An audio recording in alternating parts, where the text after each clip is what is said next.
চাঁদাবাজদের হালনাগাদ একটি লিস্ট তৈরি করছি।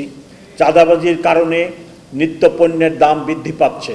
প্রথমেই আমি বলতে চাই, গত এক মাসে আপনারা লক্ষ্য করেছেন যে নানাবিধ আইন শৃঙ্খলা সংক্রান্ত সমস্যার সৃষ্টি হয় এবং সর্বশেষ আপনারা লক্ষ্য করেছেন তাবলিগ জামাত নিয়েও আমাদেরকে বড় ধরনের সমস্যা মোকাবেলা করতে হবে।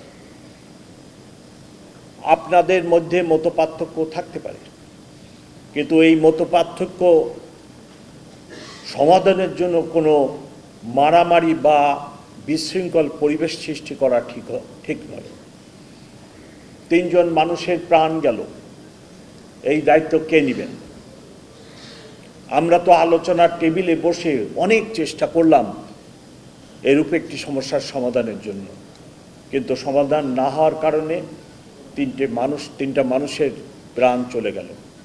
এই দায়িত্ব কে নেবেন? ইসলামে এগুলার কোনো সুযোগ আছে বলে তো আমরা মনে করি না। আপনাদের সমস্যা থাকলে আপনারা টেবিলে বসে সমস্যার সমাধান করেন।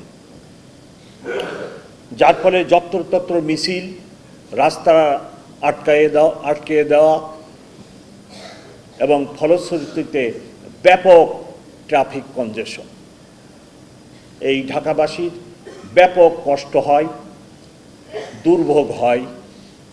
স্কুলে যেতে পারে না, মুমূর্ষ রোগী হাসপাতালে যেতে পারে না, বিদেশগামী যাত্রী এয়ারপোর্টে পৌঁছাতে পারে না। একটিবারও যদি আমরা এই সকল জিনিস না ভাবি, এই 2-2.5 কোটি লোকের এই শহরে আপনি কিভাবে মানুষের জীবনে স্বাচ্ছন্দ্য দিবেন? 25 বছরের ওয়ারেন্টিযুক্ত দীর্ঘস্থায়ী দরজা প্রোটেক্টর, আধুনিক ও মজবুত দরজা।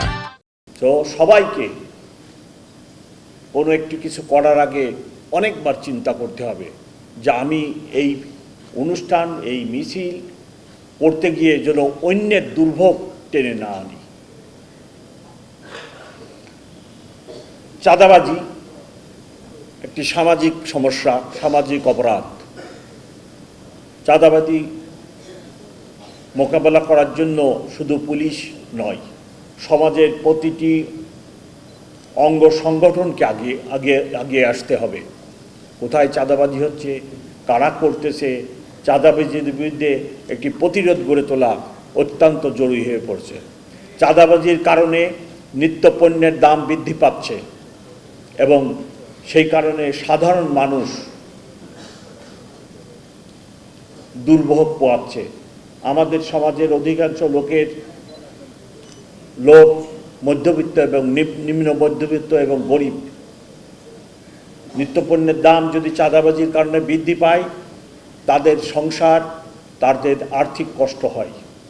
সো চাঁদাবাজির বিরুদ্ধে সামাজিক প্রতিরোধ গড়ে তোলা অত্যন্ত জরুরি। চাঁদাবাজি ঠেকানোর জন্য আমার উপরে অনেক দায়িত্ব, আমার সহকর্মীদের উপরে অনেক দায়িত্ব। আমি চাঁদাবাজদের হালনাগাদ একটি লিস্ট তৈরি করছি এবং এই লিস্ট 1-2 দিনের মধ্যে সম্পন্ন হলে আমি চাঁদাবাজদের গ্রেপ্তারের জন্য, তাদের বিরুদ্ধে ব্যবস্থা গ্রহণের জন্য অচিরেই পদক্ষেপ গ্রহণ করব। সকলকে যারা এই ধরনের কর্মকাণ্ডে লিপ্ত, আমি তাদেরকে অনুরোধ করব, আপনারা এই কাজে লিপ্ত হবেন না, আমাকে কঠোর আইনি ব্যবস্থা নিতে বাধ্য করবেন না।